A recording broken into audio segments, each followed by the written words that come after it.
Dollars. Uh-oh. That's a big old. You're ready. Excellent. All right. This is the regular meeting of the Larkspur Parks and Recreation Commission for Thursday, September 18th, 2025. It is 6:30 exactly, and we will do the roll call to get the meeting started. Commissioner Capel, Here. Commissioner Friedel, Here. Vice Chair Baxter, Here. and Chair Harrison. Here. Let the record show that Commissioner Sunshine is absent. All right. Our next item on the agenda is the public comment period.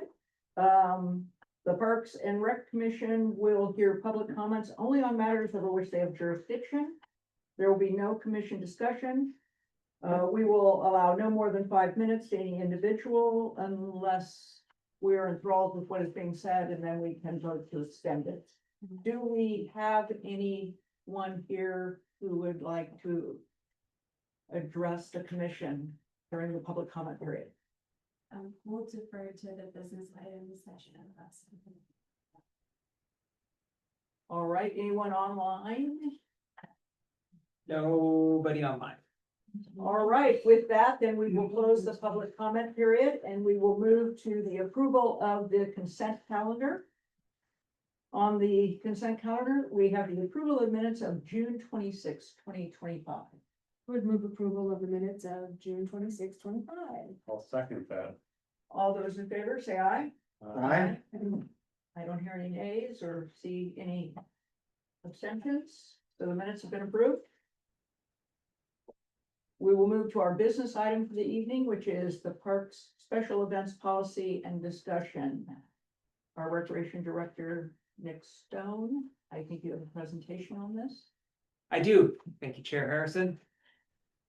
A very short presentation. I got the date wrong. So basically, I would like to bring a special events policy to the commission for approval. Would like to get your feedback tonight. I don't expect this policy to be passed tonight. I would like to kind of have an interactive discussion where we can kind of figure out what this looks like, what kind of events we should be having in Piper Park. So historically, groups will come to us and we'll kind of get some information about what they want, what facilities they want to use, anything that kind of seems out of the ordinary. I typically bring up to the city manager, and he may take that to the city attorney and may run it by a few council members. So right now, there's really no policy other than, oh, this seems like it'll be good, or yeah, I think we're going to try to avoid something like this. So having a policy in place will really help us, help me decide what we're doing in the parks.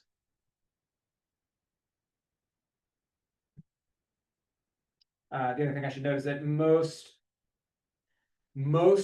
special events that we've had have taken place in a reservable area of the park, like it's a large soccer tournament, or mostly it's generally in the picnic area. So we have large groups that'll rent the picnic area for corporate events and stuff.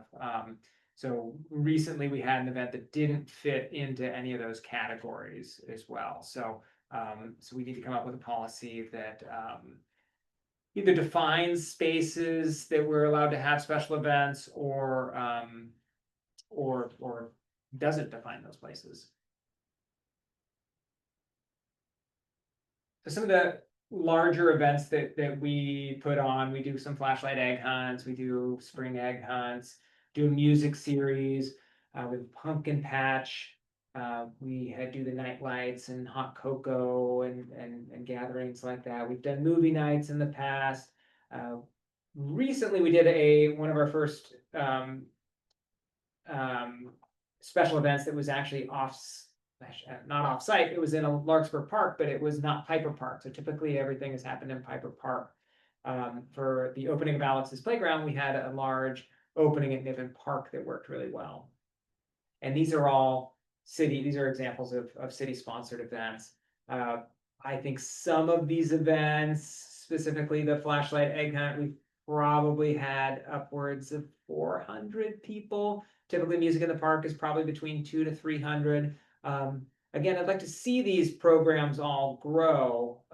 So getting up to the 500 number is ultimately my goal. So just to give you an idea of what we're looking to host in parks. And then we also have groups that will come in and rent Piper Park. So I brought up company picnic. So that's probably our biggest group that's renting at Piper Park. So companies will come in and have a corporate event, typically on a Friday afternoon. Sometimes they happen on weekends. These really range in size. So there's a lot that are coming in around 100, and they'll rent out all the tables just so that they can have the space. And then I've seen some bigger parties that are really large organizations that are having hundreds of people, are probably probably larger than most events that I'm doing. So this year we did the Battle of the Dad Bands. The Larkspur Chamber did the Battle of the Dad Bands out at Piper Park on the grass area. So that was an example of an undefined space that we rented out. Few years ago, we did there was a dog fest that was created quite the fiasco, but that was probably a couple hundred people and dogs out at Piper. One of the larger things that we also do is fundraisers. Recently, Spark reached out to us. Spark is the fundraising arm for the Larkspur Port Madera School District, and they have a festival idea that they wanted to do for fundraising for the school as Spark in the Park. And so they were looking at Piper Park or Town Park for this event. So Town Park's located over in Corte Madera next to Neil Cummins, and obviously Piper is next to Hall. Ultimately, they decided to go with Town Park, and it had probably a little bit to do with location, and then a lot to do with policy, as there was no defined policy at that time. And then we do a lot of school graduations picnic. Hall does a really big picnic at the end of the year in June, where they have bouncy houses and ice cream and stuff, and the kids just kind of run around. So that's one where the entire school goes. There's parent volunteers. That's probably one of the bigger events that happens in the park.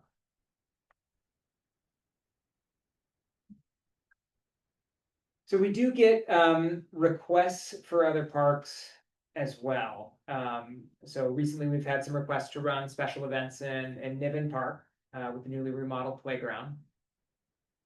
There is actually a neighborhood group that has a special event every year in Greenbrae, which usually operates on a public works encroachment permit. So again, this is something that doesn't really fit into the mold of what's happening. And that's like a group that's been doing a neighborhood association party out there for many decades, and historically have been really good about cleaning the park. Randomly got a request about neighborhood park for some kind of wedding, I think, or it might have been a large birthday out there.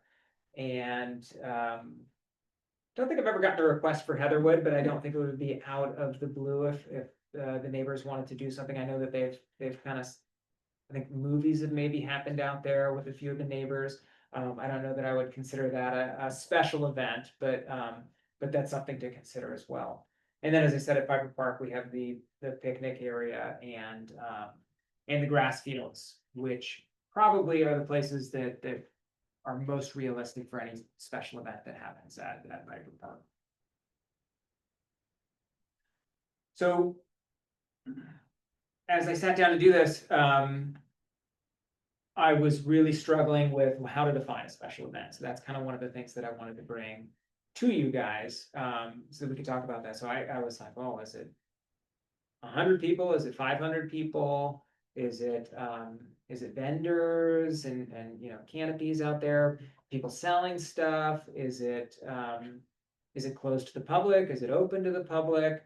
How do we feel about fundraisers? So I'd like to kind of delve into what defines a special event. Right now, what I failed to mention earlier is so we switched to online reservations for picnic areas 5, 6 years ago. And what we saw is a lack of control over what we could monitor happening in the park. So it's a great tool to use. But some companies were coming in, not nefariously, just coming in and renting all the picnic areas individually. And then a special event is now happening and we didn't catch it until Friday afternoon as we're running out the door and posting the picnic posting. So, you know, nothing has ever gone wrong with these rentals, but it would be nice to have some kind of policy in place where I can then contact these groups, figure out a way to filter through them and decide what we should be having in a public park and what resources we should be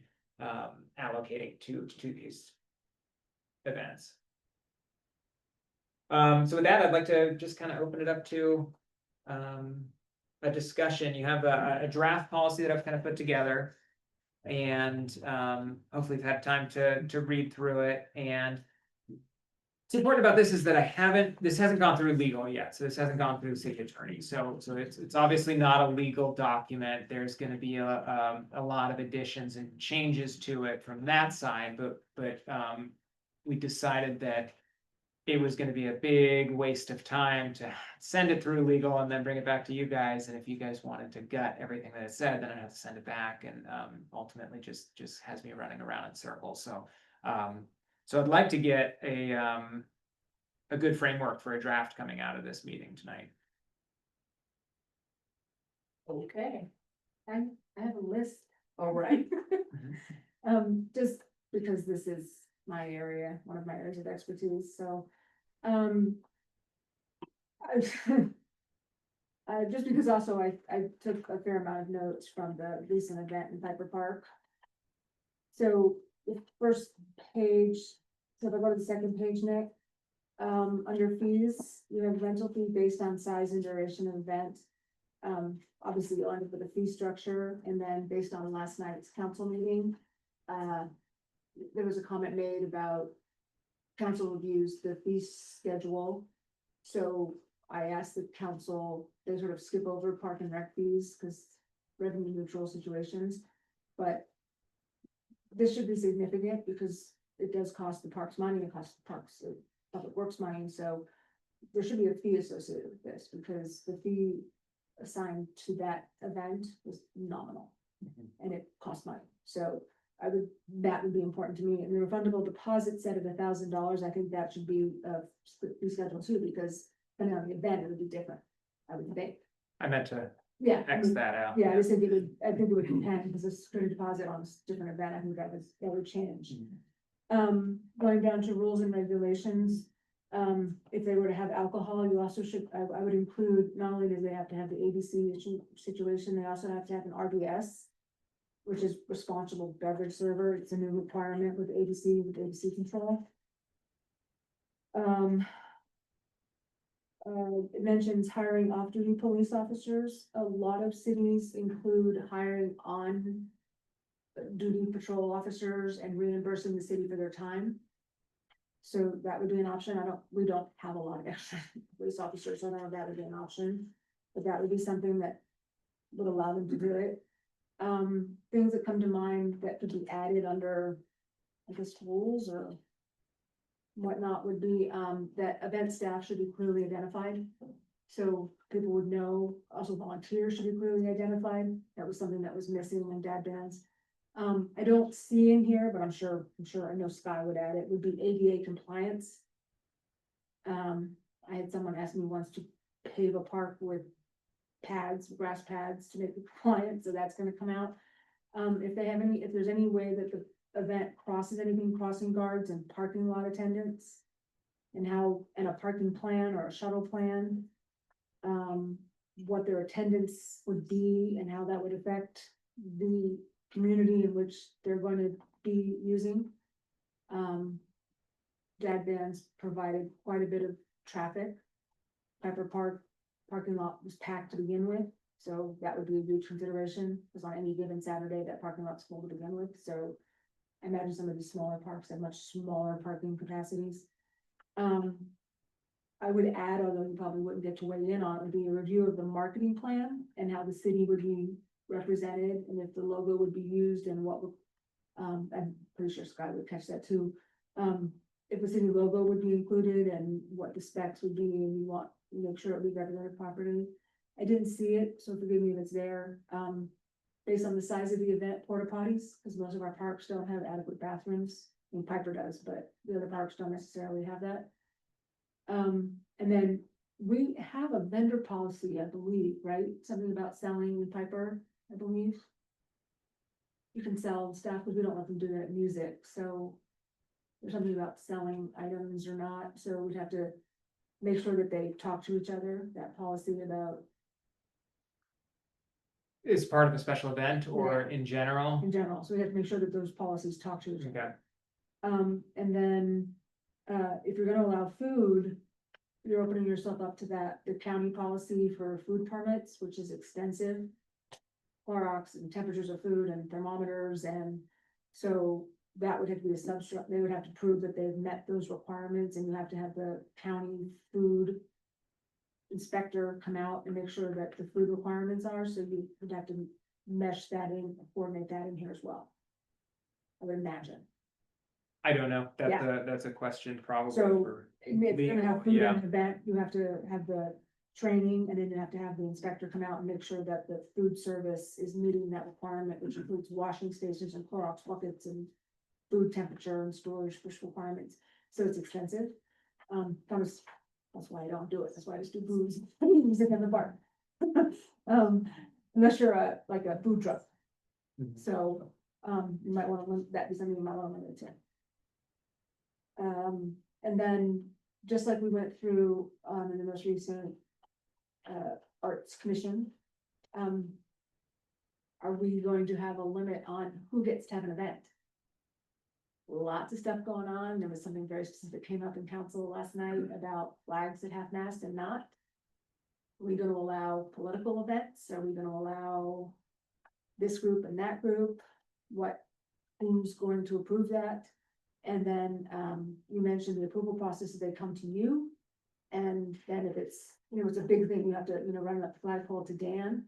And one of the things that I felt, and I'll let, obviously, all the other commissioners voice their opinion on, is that huge event hit Piper Park. And it's the crown jewel, which is a word tossed around last night. And that permit was approved, well, not a permit, but that event was allowed to happen in Piper Park and did not come before this commission for permission. So what is going to be the approval process for these events? Especially, and then what is like we talked about, is it gonna be 500 people or 1,000 people? You need to find out who you asked, you will find out how many people attended that event, but, so who approved it? Is 500 people? Do you get to approve it by yourself? If it's 1,000 people, can the commission approve it? If it's 3,000, does Dan have to approve it? Sorry, city manager. So. Those are my questions, those are my comments.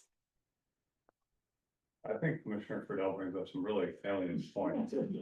That's why I have CFEF, my name, sorry. Yeah, no, that's fantastic, and thank you for your expertise on this subject. I was happy to see the stuff factored into this. Yeah. And I guess maybe one of my questions for Parks and Rec director, does this policy apply through all our parks? Or is this in the event you are going to shut down a park for a sole purpose organization? This is up to, you guys to give me direction on. Okay. So typically we don't shut down parks. For Battle of the Dad Bands was the first time we shut down an area, and we shut down the path for a few, I think 5 hours on a Saturday. Yeah. So that's something that could be written into the policy. Under no circumstances can a park be shut down. We can limit who's having special events if we get into sizes and everything, we could be looking at really limiting groups that have traditionally used the parks for events, for school events and stuff. Certain parks can only have certain size events, like Piper could hold a couple thousand, but then more. I think closing Piper is a non-starter for me, because it's so heavily used by the, as you're next report will show it's the most heavily used park in the county. Yeah, I think that's a really good, place for AI data that corroborated that we saw last year. Yeah. It's not gonna You'll see it again. And I'm sure there's like a kind of like a threshold per park based on size and whatnot, but, one thought I had, I think, we're blessed tonight by having some folks in the audience that have in fact a special event, that might be helpful to hear what their proposal is, and then help us shape what our policy is around that proposal, and, go from there. Yeah, I'm happy to jump in if no. Well, we should Good. finish. Do we have to finish our section, or, okay, So, I have a Sure. few comments if Yeah. you wanna, Would I can you, talk about now or later. would you like to? Yeah, present your just- comments now, and then we'll just- open it up to hear from It's just a few the things. audience. Just in terms of the application. It seems like you should add something about the requested park location to that form, so you know where they wanna have the event. And then you might want to include, are you a nonprofit? If you're going to be providing, any type of discount for a nonprofit organization in their type of event. And then finally, I would think that it'd be good to know, is it a public or private event, like you talked about in your presentation? Just having that information as part of the application, I think would be very helpful. Yeah, and what's the threshold? Is it, if you have a big private birthday party, is that an event? Or is that just you have a lot of friends and you're having 50 people at your birthday party? I think there's this number of anticipated attendees. Yeah. Would that cover that? Yeah, I mean, is that an event? Can you event by picnic tables and have a party, or is that an event? I don't know the answer, how to qualify that. I wouldn't qualify that as a special event, Unless you- and that's kind of why I'm coming to you, because the other thing we need to consider is. Our biggest events have been, Yours. not quite, it's gonna be like the hall. Oh. Picnics that's happening out there, it would be like if Spark in the Park ever moved to Piper, it would be those kind of events that are gonna be, Gonna be honestly bigger than Battle of the Dad Bands, which was marginally larger than Music in the Park. So we have to create these policies thinking about everything that happens out there, so. I'm sorry, are you done, Mike? I don't wanna. Go ahead. Did you look at, no, Sausalito has a big event permit process? It's like Looked at 7 most of them in the pages. county, yeah. So you look at some of them, so Yeah. are these, did you start this draft? Yeah, I've pulled from a few different ones that I kind of liked. So, for instance. I mean, Sausalito's 7,500 or what, 12,000? Yeah. Size wise. Yeah, size wise, yeah. And then, like San Anselmo only allows events that are done through the or the town. Yeah. So there's a million different ways that this could go. I mean, it seems to me that the trigger of 100 people, that sounds like a nice round number. Yeah. Anything under that is not considered to be an event, anything above. I like that number What's personally. the smallest park to do 100? Is anyone dying? Hamilton, Hamilton? or, Hamilton? Yeah. what's the one out by the prison? Well, there's some Remillard or there's some parks that I would even not. I would just Right, not would not be recommend available. having. Park here on the corner of Magnolia at Just the gas station, that one there. Yeah. These ones are ideas, I'm not even saying that I would recommend having events in these parks that I've brought up to you. So that's something that you guys should also give a little bit. Maybe the defining thing on park is there has to be parking available. Mhm. Has to be adequate parking if you're gonna have an event at a park. Some of them. Someplace like Which shuttle would- Cars. Which would only be Piper. Piper, Yeah, we don't. need or Piper. adequate shuttle plan. I mean, I've had events at houses in Sausalito that have 2 parking spaces and I've had 200 people there, but you gotta have a shuttle plan.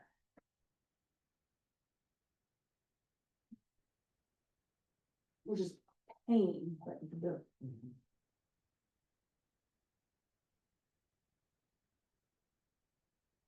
Is everyone okay to open it up to public comment? Right. Great. Who would like to speak? I would, that's okay. Can I, approach with some best for you guys?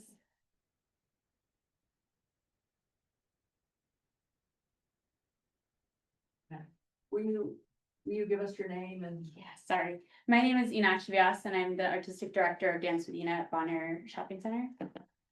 We also have programs with the Corona Rec Center. And we would really, really, really love to bring Holy to Larkspur. And then I have this, if you guys want to take a look at it. Just to give you an idea when we start talking about it. But yeah, if you're not familiar with Holi, it's the festival of colors that we celebrate in India and actually all over the world. And it's a celebration of love, of the arrival of spring, of good over evil, of new beginnings. It's a lot of fun. I don't know if you've seen the color run or had experience with that, but that, they kind of took that color from the festival and turned it into this really amazing fundraiser.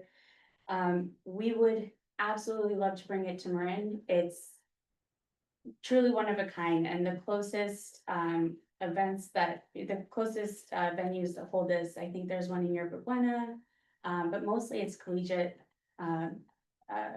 campuses. So Stanford is known for having a huge Holi.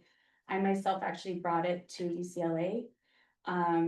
And it would just be so wonderful for us to have here. It promotes cultural diversity, inclusion. It encourages intergenerational participation. It's for families, so you can have young children, older generations. In our mission at our studio, we're all about community building, and it's a very, very good event for that. We build community through all this joyful expression. It also supports local artists, such as myself and our students. It gives us an opportunity to share our culture and our cultural dances with the wider community. If approved, I anticipate, hosting a workshop before we play with the color, having our dancers perform. There's a lot of songs about this festival, and getting just everyone up on their feet and excited. And I think it really aligns with our values here about wellness and nature, really just so lovely. It's traditionally celebrated outdoors. It encourages people to get out on a weekend and be with each other. And it offers so many educational opportunities for everyone around. And we want to include and just bring everyone into this wonderful holiday. And we'd love to host this here and do it the right way and work with you and figure out, the best way to do that, because I think we can make this something that happens annually. If we do it correctly with the right planning and the right setup and the right cleanup and the right support, with community partners like Bon Air. That's kind of the long and short of it, but I'm happy to answer questions about specifics with the setup and the cleanup and all of that. We're hoping to host it in Niven Park, given the proximity to the center, just since that's our home. And the colors are eco-friendly, very safe for the environment, for our faces.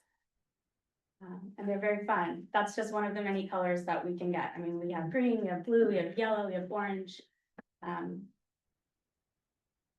Any initial thoughts or concerns or questions? What I would say is, since we have to stay within the agenda, Yes. since we can't discuss anything not on the agenda, anything that we've discussed just now, do you feel that this policy could be workable within this event? Like, could you meet these requirements that Nick is talking Absolutely. about? Are any of the things that we proposed about meeting fee requirements or insurance policies or things that we're talking about? So the way I would propose this too, so we can continue to discuss it, is if we were to present this sort of event policy to you as an independent person coming to the Park and Rec to have an event, is all of this doable to you that we're mulling about? Was there anything here that stood out to you that you couldn't meet, or would be a hardship for you, or No, didn't make sense to you? Be honest, because that's what we Yeah. need to know. If we're proposing a permit process that's totally undoable for somebody, we need to think about what we're doing. I didn't hear anything that sounded, out of reach, and actually it was a nice way to, it was a nice meeting to attend, and to present this. I think, all the, stipulations and requirements we can easily meet. So long as we know exactly what they are, we're happy to. But I'm sure that's a longer conversation for when you actually have time to sit and see if this is something that you can approve. I can just speak Yeah. on behalf of Bon Air. Oh, sorry. I'm sorry. Yeah. On behalf of Bon, and I'm here to support Yeah. Ina in this, on behalf of Bon Air. We will provide her the operational. I'm Elizabeth Pontius. I'm Thank the you. Director of Marketing for Bon Air. And Ina came to me and wanted to put this together, and we have the resources at Bon Air to help her make that happen, including the parking that is close to Niven Park, the restrooms, the cleanup crews, and the setup facilities to be able to make this happen with her. So she has our support in this, and I think everything you outlined today is something that we would absolutely be willing to fill out and take care of. So, What do you guys think about the insurance requirement and the fee of $1,000 for Niven? Or maybe let me recharacterize that. What do you think would be an appropriate fee for the use of Niven Park or a small site in the park? I'm not sure that I can tell you what an appropriate fee is, but I can tell you that we have already drafted a grant proposal to the city of Larkspur that we plan on submitting, if and when we get approval to go forward with this, and we're hopeful that that can help cover some of that. this is a free event.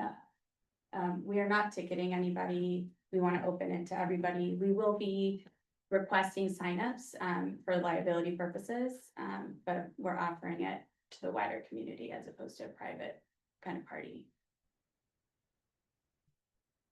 The rental fee, to clarify that we have we do fee studies. We work with an outside group that'll come in and look at what these fees should be, make that recommendation to council.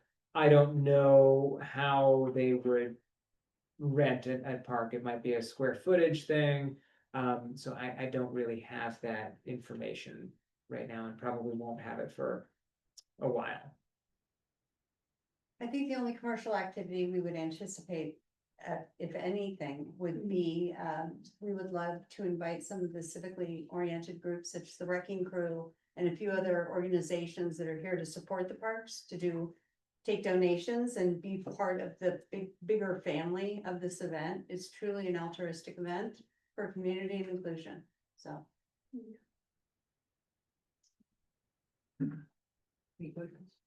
No, just comment, I was just, years ago, I was in Varanasi for Holy, which was an incredible experience.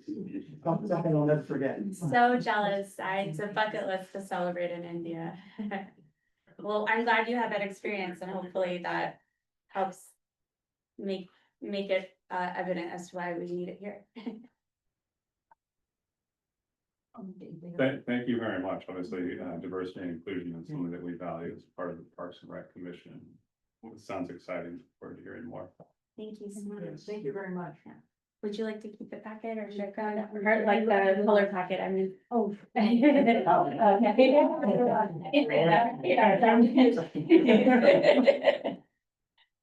her on.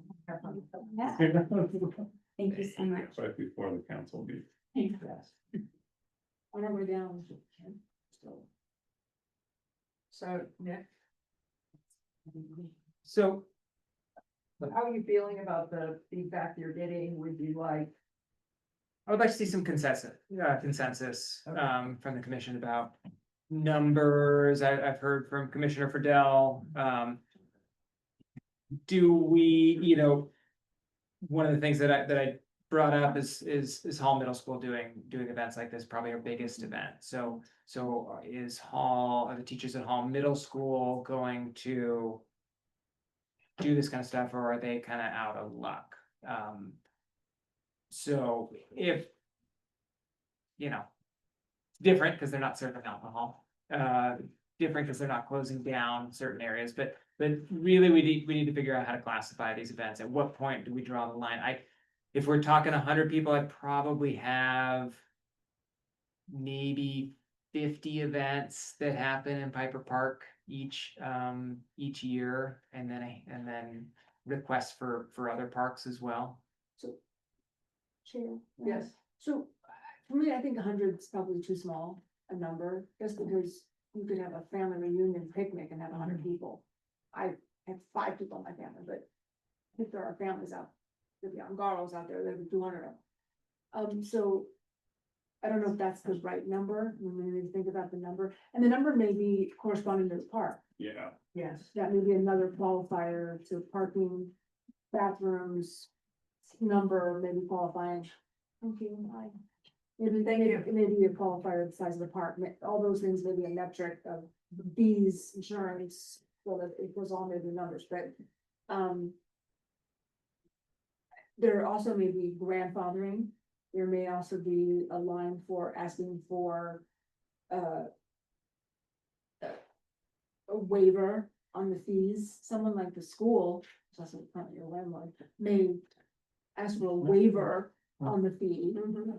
As also as a grandfather, they grandfather an event, they've been doing it for years. There, I mean, all those things are obviously doable. Also, just like the, contractor for the library, right in my head.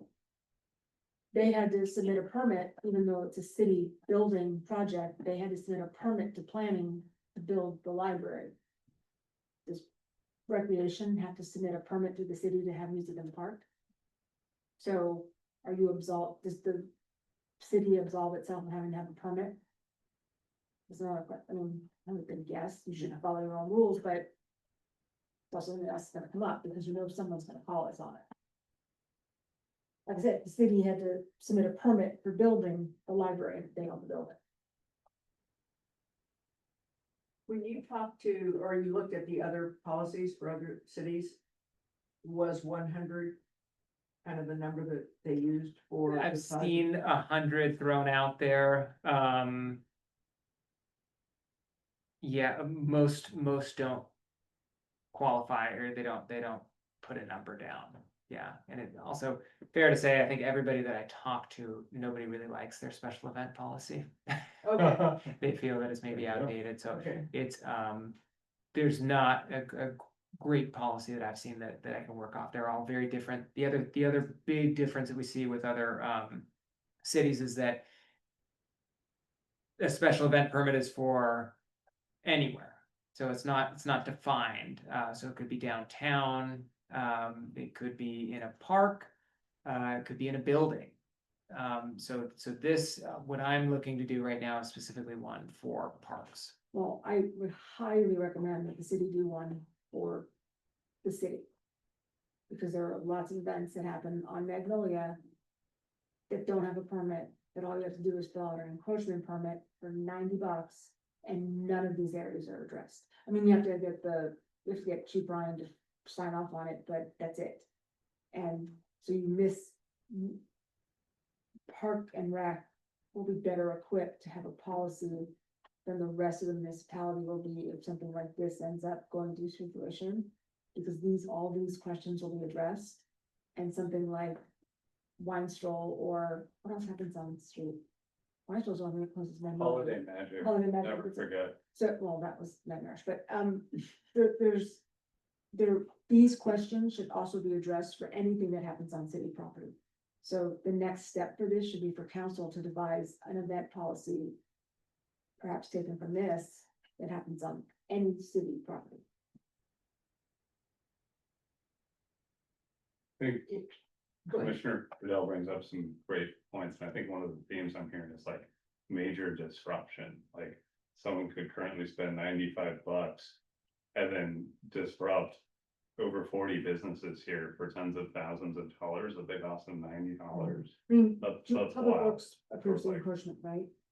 And then, That's out of my realm. We're talking about parks. right now. Yeah. sorry, I Right. think, No, no, I no. think this Public Works Director, But- it does the Yeah. enforcement.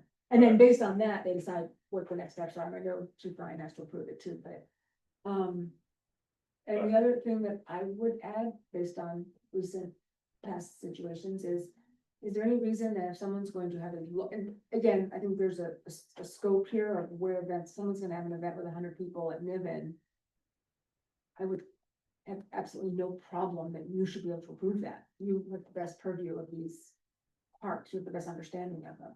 But if it's a larger event, why wouldn't that entity, like this group just came before us with a printed plan, with a plan that's in February for crying out loud, come before this commission and ask us, unlike dad bands did not. We were not presented with that proposal before it happened.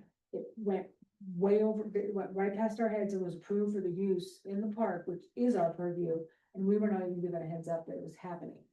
And why would someone doing an event, and maybe again, it's a certain level, it's the bigger parks, bigger event, number of people, why would they not come and at least give us the courtesy, since we are the Park and Rec Commission, to come before us and present? Not that we could maybe have the right to approve it or not, but to present it to us so that we could have then weighed in, give you, and then you could go city manager and talk about it, that said, we said this or that. I think I would like to see that in this policy as well. And it also opens up to public comment, Exactly. Yeah, you know, if I it's a don't wanna have that controversial group type or- of of event. You know, the public should have some say, at least be able to present to us and say, hey, we're That's- against The this, public we're comment for is the this. best part, that's right there, it should come before the commission, so public has, and again, it might, again, the size, it may be scope of size, like. But bringing it before the commission allows comment to come in.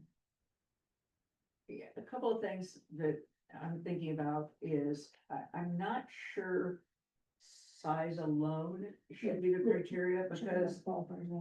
I would think your marketing or your advertising. Because somebody may say, oh, I'm only expecting 95 people, but then they go out and they market the heck out of it, and oh, what a surprise, we had 2,000. Right, So I think there has to be some, yeah, that's why I said it, they should run their marketing plan by. yeah, so I mean, even the criteria to come and fill out the application. I just think we need to think that through pretty carefully, so that people don't game it. Is one thing. I think 100 might be too low, but I'm not sure. And I do think that you could leave it open and say, you can have an event in any park. And then determine that certain events are not appropriate for certain parks. And that way you're not limiting somebody from wanting to have an event that might make sense because the nature of the event in a park that ordinarily we might not want to. I think one thing that has to be taken into account is noise. Hmm. I think Niven is great, but I know that there are probably going to be some folks that, depending on the noise level, would at least expect to be notified. So that's another aspect of it. In certain events, Notification, and some events, maybe you don't worry about notification because where it is and the nature of it, but there are other ones where I do think we have to say, hey, in this event, you do need to have some notification of neighbors who live close by. I think this is a really important policy. It is Long amazing time that, coming, yeah, yeah. long time. I think notification is good, and when you said that, it made me think too, there should be some sort of qualifier. I mentioned the county ordinance for food booths. Yeah. I think you have to cross-referencing everything that mentions in here, the sound ordinance came up. Yeah. So anything that is affected by this permit should be referenced in here, that you also, if you're doing this, you have to make sure you're with it. You mentioned your sound or something, I saw it in your. Yeah, It's in there, but you should probably list sound ordinance that we have, because at 10 o'clock days, 11 Friday, Saturday, I think, something like that. parks or sunset. Yeah, partial sunset, so you probably have to, and again, when Sky gets this, it'll be redlining like crazy, because that's what we love to do. City Attorney Sky, so, I think that, and he's got it all in his head, it's great, so I think that somewhere in here, you're gonna have to cross-reference that it has to meet all the other city requirements, city ordinance, city sound ordinance, city, whatever, dog leash requirements, that all other city and municipality rules have to be met as well. We're giving you a lot of work. I know you opened that Pandora box. Yeah. And Yes, city ma'am. attorney. Yeah, this is, good. I mean, do you all feel I haven't heard what's been anything said? spoken Okay. by any commissioners that I would take exception to. Me either, I'd love the public comment, and that's perfect. Yeah. If it comes before us, it gives the comment a chance to, public a chance to weigh in. Yeah, and I'll tell you, you know, when we had the Battle of the Dad bands, a lot of people asked me about that, you know, like, oh. And they asked me, did the commission approve that? And I said, we had nothing to do with that, and I was almost a little bit embarrassed about that in a way. Yeah. That I was sort of, you know, left out of that the commission was left out of the picture altogether. I have looked into that because I've heard that feedback before. So there's currently not a place that I can find where anything is going to commission for approval. San Anselmo and Mill Valley will both take things to council. So it would be, one of the, side note, one of the things that I'd like to start doing is having our bigger groups come present at the end of, like a soccer season and letting you know about, how softball went this year or how theater. So I don't know about what it looks like to get an event approved through commission. So, And maybe it's not our approval, because if they're not gonna give us purview over it, that's fine, but let them present to us so we know it's happening, and if nothing else, it gives public a chance to comment before it gets to council. I mean, But we don't approve anything anyway, I mean, we're also recommending. all we do is recommend, Right. yeah. I thought with regards to our new art policy, we had some Yeah, approval Yeah, that authorities was that going to are be, yeah, that are was, baked into Pick that, and choose. yeah, that was. which, if I had my choice, I like art, but I also care about these massive events going on in our parks. So would that be appropriate for us to request the council to delegate that authority to us? You can ask, I can ask. what if, I heard Yeah. it, I heard it 3 times last night, can't hurt to ask. They've got things they're busy working on. Well, it may very well be that this is the kind of thing that may not need to rise to the level of taking up the council's. And so, and if we were given that authority, which I agree we should, I would like to request, if it's gonna be in one of our parks, which is our ultimate responsibility. And once the policy's written and gone through everybody's red line, and Sky signs off on it and Darren signs off on it, and so we're following policies, like we follow tree policy when we have them. Yeah. If someone comes before us and they don't like our ruling, they can appeal and they can go to council. And council can stay with us or not. So why wouldn't we ask to have this be within our authority, just like art commissions? Yeah, So I would make agree that with recommendation. Yeah, I would. Yeah. Are you enjoying all your recommendations? Vote on that? Well, what I'm still unclear about is what qualifies as. Right, where's the, If- where's an event defined? Is that where we're lost? So, To me, I think there's like 4 things that define what is an event: park size, event size. And then parking needs, and is there another one? Public versus private. Public versus private. Private, yeah, Yeah. public versus Yeah. private. And I don't think it's one thing, I think, Yeah. because if we had 10 parks the same size, you'd have one definer, but we don't. So, public, private, parking, Size. size, And for and profit, maybe? attendance. What do you Or you guys could think add about, like, nonprofit and profit if as it's a fifth. to make qualifier. money or it costs money to participate versus, we just saw something that's But I entirely think, for I think free. public and private attendance may cover that. Because a nonprofit is probably gonna charge to make money to come in. Yeah, I think that difference is just, in terms of a fee structure, I would think That's that. it, yeah. they're- If it's a nonprofit organization, they should be given, a reduced rate. Yeah, like we Yeah. do, because we offer nonprofit rate for stuff, right?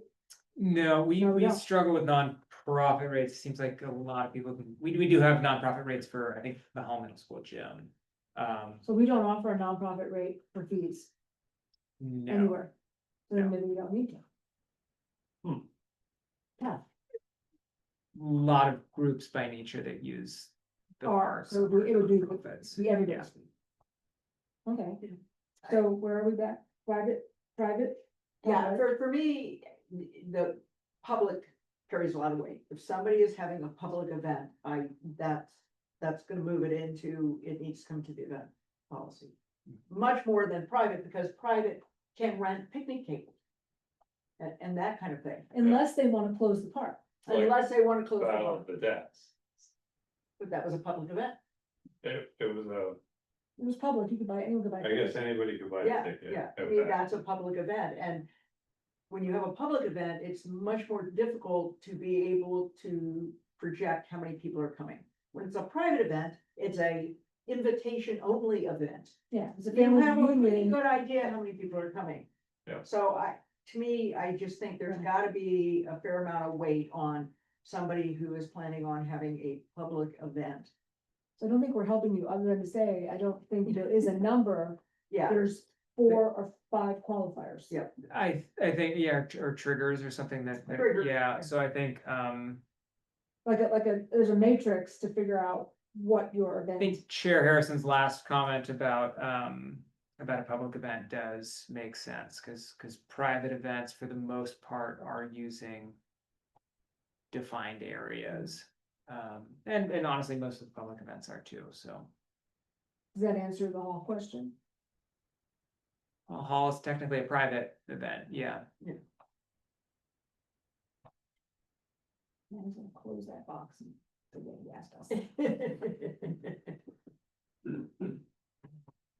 Nick, do you feel like you have enough to work with to, Yeah, make changes, modifications to this document? Right, we had this think next- that this gives me enough to work with and more questions Yeah, up top, but I was gonna say, one of the things that I think Commissioner Friedel said was kind of coming up with a matrix, where we have some generic criteria now that we've mentioned.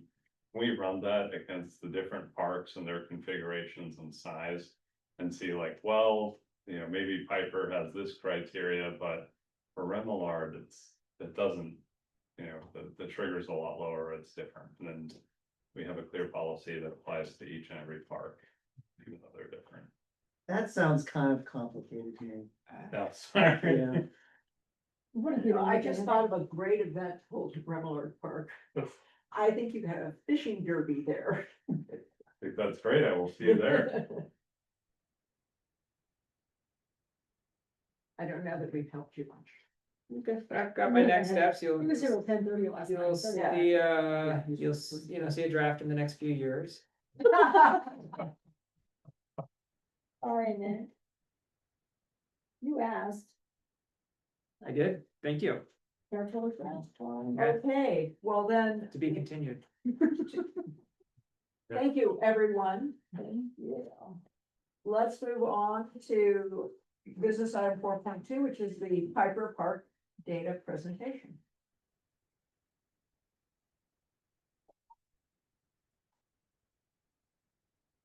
All right, so this is a presentation that I gave to council last night, so I apologize, because you're gonna get this again, but I promise to go a little bit faster than last time. I did a little bit faster. Right. So this is gonna go over the Placer AI data that we talked about, I believe it was 18 months ago, where the county has bought into this program where we can track cell phone usage, so certain apps that you have on your smartphone are location tracked by this company, and they extrapolate the data into the larger population. We do not track anybody. The city of Larkspur does not track anybody. As a matter of fact, there are safety measures in place. We can't pull data from an area if there's less than 500 people. So if I wanted to see how many people are in Piper Park right now, hopefully I won't be able to pull that data, because there's hopefully not 500 people in there right now. So it's safe. I'm not able to track certain movements and see where any individual has gone, or any group of individuals. So I pulled up some different parks. So this is for the year 2024, so just a solid calendar year, January through December. Piper Park is the most visited park in Marin County. 305,000 total visits from 84,600 individuals. So that accounts for multiple visits from people. The same period, Town Park had 201,000, Memorial Park had 89,000, and McNears Park and San Felipe County Park had 192,000 visits. Let's do a question I couldn't ask last night. Yes. We're in the council and Ken and not, like, it's just us. So is there a way to do an analysis of McNears has, I can't say McNears, sorry, it's 192,000. So 100,000 less than Piper, ish.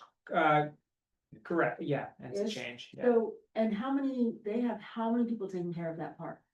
Dedicated. Good, so this is something that comes up, and that's why I've included in here.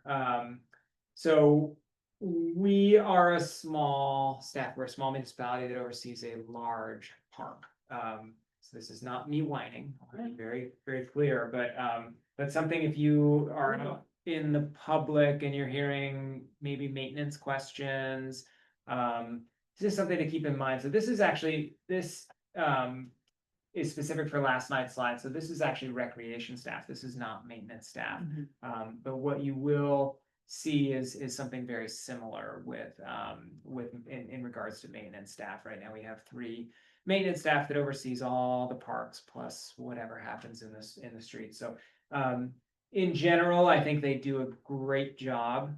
And then there's times of the year, specifically in the spring, where things get really hard, where the weeds are growing all over town.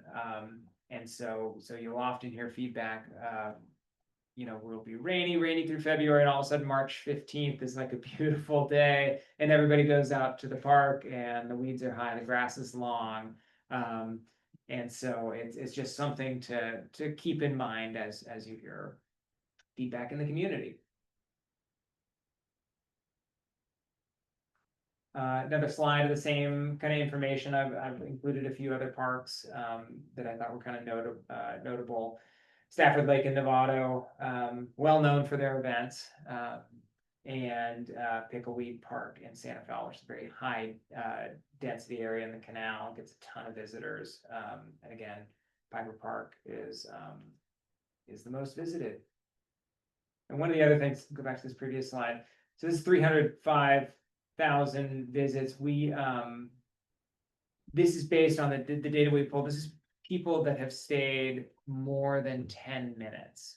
So if you pull a more than 1 minute report, this number jumps up to 500, 2,000, something like that. So that accounts for parents dropping off and people that are driving through, kids parking at the school. Redwood students that park at the school, which we've seen a lot lately.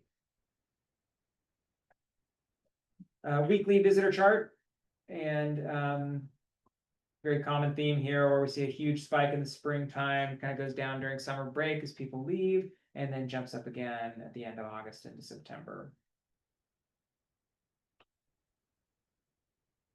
Very spread out usage throughout the week. It always surprises me that Saturday and Sundays aren't busier. I think the duration of stay on Saturday and Sunday is longer than on the weekends, but Wednesday actually doesn't surprise me. That's a big sports day.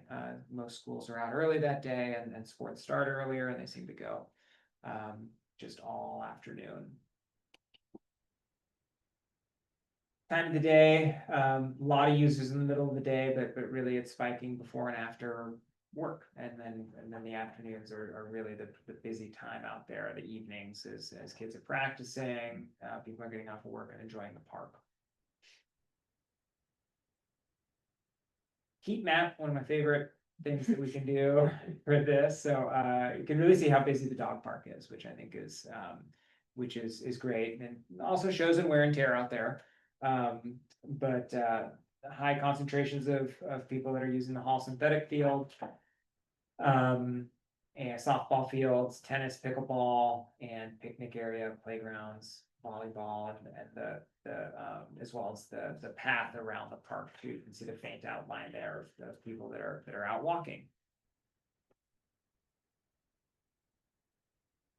And where are people coming from? All over the Bay Area. Although it's highly concentrated in central Marin, you can see that people are traveling. So these are, I'm assuming, are a lot of birthday parties, coming out here for visiting family. High concentration of folks from San Francisco that also come down to enjoy the weather. There's some pickleball.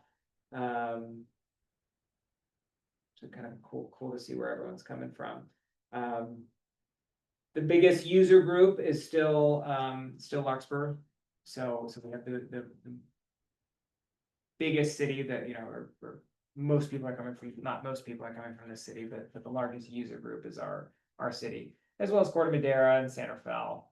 And then it is not surprising to me to see a lot of people that have great parks in their cities that are also choosing to come to Piper.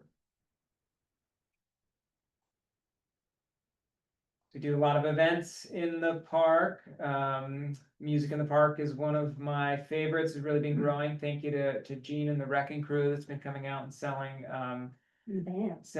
refreshments. We've had some great bands out, and I said this last night too. It really felt like we were on a roll, or starting to get on a roll right before COVID, and just kind of stopped. And I feel like between last year and this year, I feel like we're like right there again. So I'm really excited. So this will be happening again in the springtime, starting the weekend after Memorial Day, running for 6 weeks on Friday evening. So please tell your friends and show up. And I'd love to, as I said, we're getting that 200 to 300 crowd. I want to work my way up to 500 at these events. And I think the picnic area can really accommodate it. And I'm looking this year at adding some grass in front of the stage that I think will make it a lot nicer for people to hang out. What we're seeing is that awkward dirt path or dirt stretch in front of people. So I think we're looking at converting to grass there and getting people right up at the stage. So it's going to make it feel like a few hundred people are there instead of scattered out in the distance. Night lights this year, we're going to do a cocoa night as well. We've been doing this the last few years. I've got a lighted electric train that's coming out, weather permitting. And there's some photos from our flashlight egg hunt this last year. A lot of different groups that use Piper Park. I can't remember, 52 different leagues and teams that are using Piper Park as kind of like their home base and practices, games. I brought this up last night too. What I'm really proud of is the fact that Piper Park is not just a bunch of teams going out to practice and rent and there's a lot of passive use too. So there's a lot of people out walking. A lot of parks that you go to, you'll see just teams out there. Nobody's out enjoying the park, or you'll see just passive use with no teams out there. So this is really a nice mix, and I love. Especially this time of year, people are back for the summer. When I leave for work and leave from work in the evenings, like it's just nice. It's packed. It's well used. This gets a little bit about the money that we bring in.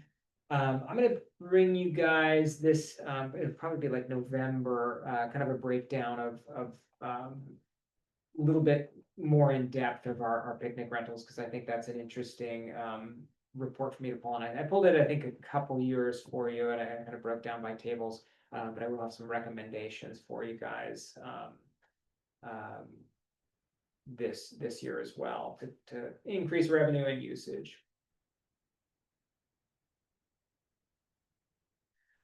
And then this is a breakdown of the programs that we offer at Hall and the fields at Hall and then on Hall campuses. So recreation programming as well as rentals at in the hall gym and synthetic field. As you can see, programs make up the bulk of our revenue, and the synthetic field is a huge moneymaker. That field is booked solidly. Never fails. I get a call probably a couple times a week from somebody looking to rent time, especially in the winter, on the synthetic field, and they don't believe that it's just booked solidly. So if we could ever figure out a way to get more rentals on there, that would be great. This is due, I think, in a few years for a resurfacing and a new sheet of grass, I guess, that gets put down. So we're going to look at expansion options there, which I'll bring to you at some point. And this is kind of goes into our discussion last night of what we would like to be doing out there and what we could do with an enhanced building. So one of the things we focus on is a electrical upgrade out there, constantly tripping breakers. We talk about the bounce houses out there for the picnic rental. It's like $25,000, $28,000 annually we bring in for the picnic rentals, but really that's coming from a handful of tables that have the ability to have bounce houses. As you know, we limit it to 2 bounce houses, mainly because of the generator noise. With increased electrical out there, we could really have potentially more bounce houses with no generators, which I think would then increase our revenue. But I'll pull a whole report later this year. Can you speak to the building upgrades, what you're talking about there a little more? Yeah,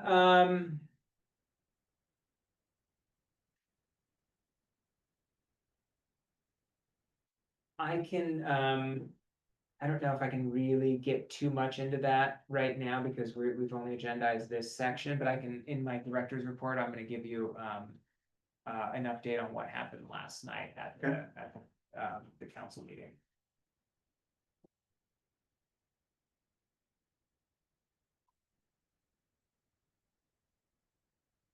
Any questions on that? Questions, anyone? It was as exciting tonight as it was last night. I talk faster? Did I talk faster? I think you did talk I just- fast, I just- and honestly, there were less questions, so I think it went well. Good job. Yes.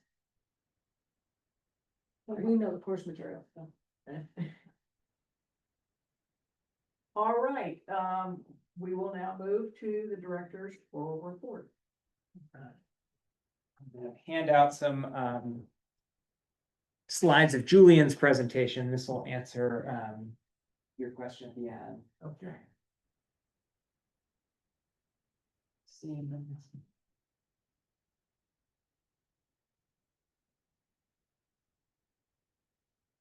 So the council last night heard a presentation, a little bit longer presentation from me, as well as a presentation that you can see from Julian.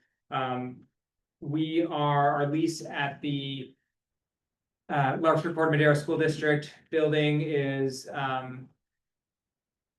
terminated is the wrong word. It's a very good relationship that we have with them. They're in need of office space. They've been in need of office space for years and have kind of been asking for more space, and eventually are gonna need that space in the next year. So we're kind of vacating offices right now and moving out, which takes us out of that building eventually. There's not a clear timeline on that right now. So what we proposed to council last night is options for a building at Piper Park on the section of gravel where, if any of you remember, there was an old Public Works trailer many years ago by the bathrooms. So kind of by the EV charging station. So Julian presented plans, low cost options like a trailer that could be put out there, like a construction trailer, up to portable classrooms, all the way to steel framed modular building out there. And part of the modular building, which is kind of the more expensive is the more expensive option. What we would like to do is replace the restrooms as part of that project, because the restrooms at Piper Park are the original restrooms. Dry rot, I think the first day that I started here, somebody came in and complained about the restrooms, and I remember thinking, oh, okay, when was it, 10 years ago? So they're long overdue for replacement, so it would be more cost effective to roll the restroom replacement into the new building, so it would have external facing restrooms as part of that project, as well as an electrical upgrade out there. And so council discussed that last night. We're gonna bring this item back to council on October 15th is the plan right now.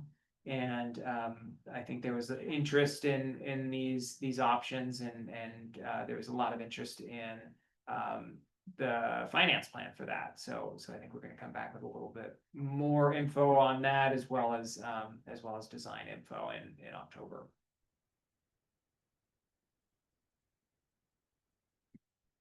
So of these three configurations, which one would be your top choice? Yeah, so the high-end model is what I think is great. So I made the presentation last night, was kind of centered on the reasons that it's important for the recreation staff to be down at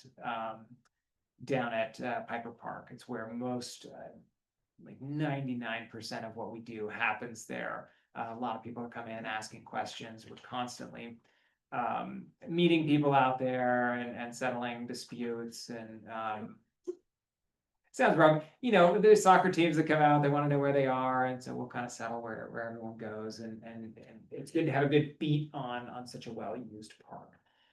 So being there is important. The community room space offered by the higher end models, I think, is really what makes the difference for me.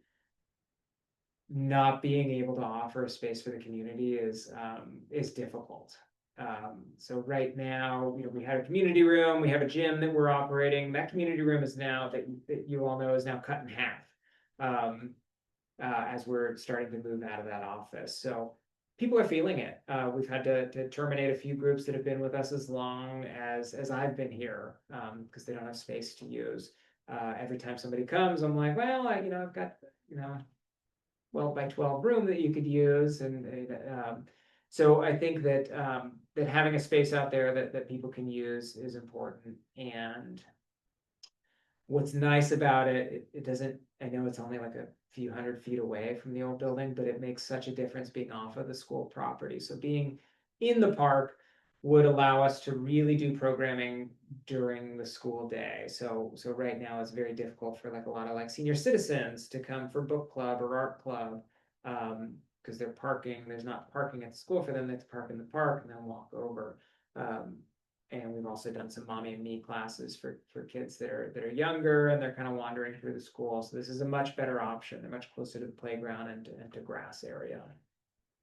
I think an important comment that was made last night too was, one of the comments was, well, there's gonna be plenty of community space in the new library, why do you need a community room? And city manager made a really valid comment, was the stuff that we use in the community rooms in the library will be very passive reading and quiet, hence the library, and the stuff that happens in your community room is art and music and theater and noise and Toastmasters, where there are events that make noise, which you can't have. So you need both sorts of community rooms. You can't have the kids singing in the community room in the library.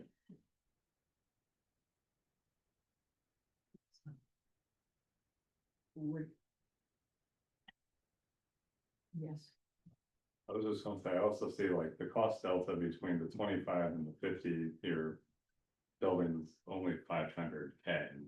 Also for a steel building, you get a lot more than 50 years. You can get way more, and even on a wood building, you can get more than 70. So There were comments made that, why do you need a steel building? Wood buildings are fine, and I said, my comment in my mind was, you can live in a wood building as a single family, but this is a commercial building for thousands of people, and we should have a responsibility to make the building as safe as possible for the public. We just went through huge structural, and the library is steel. Why wouldn't the rec building be steel? I didn't understand. I think having the opportunity to listen to the presentations and then the discussion by the council. One thing that kept coming up for me is that it would be nice for this commission to have an opportunity to at least provide our thoughts or input. Hesitate to say recommendation, but perhaps recommendation as the council continues to deliberate about this. I would encourage, and Commissioner Sunshine too, the three who didn't. It's 3 hours, so definitely watch it at time and a half, but to go listen to it or to read the summary and click on the points when stuff is made.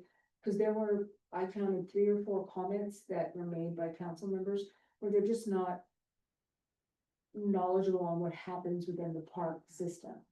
And they were ruling or arguing back and forth, because there were two council members who were full on board for, let's build the best building possible, let's build a building that's gonna last for 50 years. Why would we build a building that's gonna last for a year? Or why would we spend 200,000 or 400,000 or 600,000 for 2 years? And we're gonna be back here in 2 years and have to decide this when costs will be more. Why would we not do this now when there's money to build it? And then they were talking about what do we need space for, and why aren't we spending money on these things? And my comment, and I made this comment to the mayor and to the vice mayor after council, was this is the second time in 6 months that there's been an activity that falls under the Park and Rec purview. Permit the event in Piper Park being the first, and this, where this situation was not brought before Park and Rec Commission. At least let us weigh in. Let us give you our opinion or our comments. We understand this stuff. Nick has educated us for years in what happens within Park and Rec. The questions that were brought back and forth about why do you do this and why do you do pickleball and why do you need storage or whatever the questions were, we know those answers. We could have done that. And I think to Chair Harrison's comment, before October 15th, it would do them a world of good to either sit with us or ask us or sit with, they don't get it, and they shouldn't, that's why we're here, we're the front line, we should be able to answer some questions for them, because they were evaluating the building, not understanding some of the needs that Park and Rec has. That we know. Why are we here on the front line? Not to help them understand Park and Rec. Is there a way that we can put this on our agenda so that we can discuss it in greater detail, and ideally make some kind of recommendation or? Yeah, let me talk to the city manager about how we can move forward with that. It might be just, attending the meeting and during the public comment section. I'm not sure how that would work. Mayor Way opened the meeting asking if this presentation had been brought before the commission. She was surprised that it hadn't happened.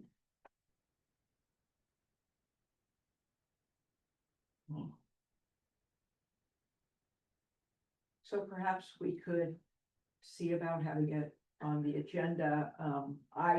I will speak for myself, obviously.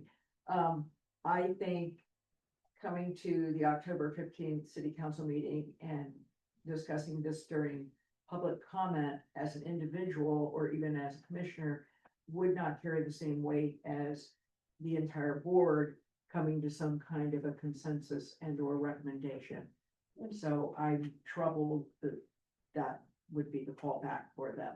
Also, the recommendation, I believe, of the city manager and Julian last night, and I'd have to go back and listen to the recording again, is they were gonna come back to council with the pricing and plans for pots of money to spend on 2,400 square foot and a 1,900 square foot, and asked them, and then the mayor asked we've already discussed this for 3 hours, let's just be able to vote.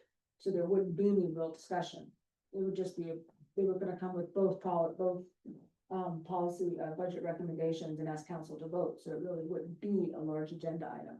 Is the impression I got. I got to go back and listen to the recording or the minutes, but it wasn't gonna be a big agenda item. It was gonna be come back with the pricing on 2,400 and 1,900.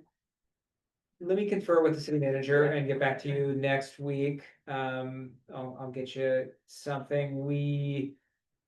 Our next Park and Rec Commission meeting is scheduled for the day after Right. And remember back to back. the council meeting. So let me get the best course of action for everyone going forward, and I'll circle back next week. I mean, I think that we would have the ability to have a special meeting. Good job. And if we had a special meeting and we noticed on that, what might also happen is that we may have community members come and address us during public comment that would also help us in our discussion and perhaps provide additional information to the council as they take a vote. Okay, just a thought. Well, yeah, I mean, I addressed council as comment as I originally as a commissioner, and then I also said as my capacity as parking, wrecking crew. I said wrecking crew is ready to offer assistance in fundraising, and Mayor Way misunderstood my comment, and by no fault, it was just, we're not ready for a capital campaign, and that wasn't necessarily what I was offering. I was offering long-term, it could be something where a wrecking crew could have that line open if someone wanted to donate and have money to buy better equipment for the thing, or much like the Commons did, offer better landscaping or a higher grade or something that people might want to do that, we could open that. And just exactly like the Commons did with the library, allow them, the city can afford this, but if they had more money, they could buy something better or better, whatever. Wrecking crew would be available to open that line of things and allow donations where the city can't take that. And wrecking crew could allow a nonprofit component to do that. I think you've got the sense coming from the commission. Yep, thank you. Okay, thank you. More on the director's report? Yes, second annual Piper Park Pumpkin Patch, Saturday, October 11th. So, please mark your calendars. It is, I think everything's just my favorite event when I do it. So it was a lot of fun last year. We had a great turnout. I'm hoping for an even bigger turnout. I actually don't even want a bigger turnout. I just want more pumpkins sold. So I don't have to pick them up again. So, it was a lot of fun. So Gene and the wrecking crew were out doing arts and crafts with the kids, and it was like such a perfect day. It was great weather, and it was almost a no tears pumpkin patch. I think there was only a couple tears, but way better than the big pumpkin patches that you'll see out and about. So I was really proud of it. So this will happen again October 11th. And that is all. Okay, excellent. Thank you. Commissioners' reports? Think for me. I just have a quick one in regards to the wrecking crew. I will say that, since this came out, I don't know what page it's on, but the lights are already in here for the holiday. And yesterday we received our first donation with no publicity yet. We already received our first donation for night lights. So Nice. it's starting, which is lovely. That the wrecking crew is at its full capacity with board members, and the website is done, and there'll be an announcement in the city newsletter on the desk from Shannon announcing it, and we're gonna ask for volunteers as well, for, you say team volunteers here, we're gonna ask for adult volunteers to help run the craft area. Perfect. I should also mention that we do have a volunteer sign up right now on our registration software. So we just had a couple of middle school kids that just signed up that are interested in helping as well. So I think we had a good group of volunteers last year. I'm hoping to double or triple the amount of kids that we get helping. So that's help moving the pumpkins. I think people could use a lot of help bringing the pumpkins to their car too, so just kind of figure that all out. Did you already order pumpkins? They're on order, yeah, they won't come out until the day before, or that morning, yeah. Got them all. I was just a quick one, I've been participating in the Larkspur's Climate Action Forum to help the city think through its carbon emissions and our carbon footprint. It's open to the public. I encourage everyone to participate if you chance. Thanks. I have one question, and that is about the, dock at Tiger Park that is now gone. Yes. Will it be replaced? So that is currently an unfunded capital improvement project. I don't remember what the quote was for the dock. I don't know, 300,000. So right now there's no plans to have it replaced right now. It's fascinating to watch it go away. Okay, Is that part of that barge dredging thing situation we talked about last night? No, the dock was damaged years ago in a storm and has been slowly degrading over time. And at this, I think it was actually the tsunami. Do you guys remember the tsunami that like Yep. a month Yeah, ago or yeah, 2 months ago? The swells came in and dislodged They the did concrete come in. base. Huh. Yeah. I remember seeing that and I'm like, I'm gonna go to bed. Then I remember that last one from Japan and I was like, it's never gonna hit here. And then I was like, it hit here. I think the only damage sustained was the Piper Park dock.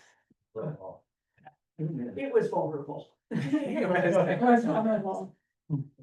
Okay, with that, entertain a motion to adjourn. I will make a motion to adjourn. I'll second that motion. Everybody in favor? Aye. Aye. We're adjourned. Thank you, guests, for staying all the way Yes, through. thank you. It was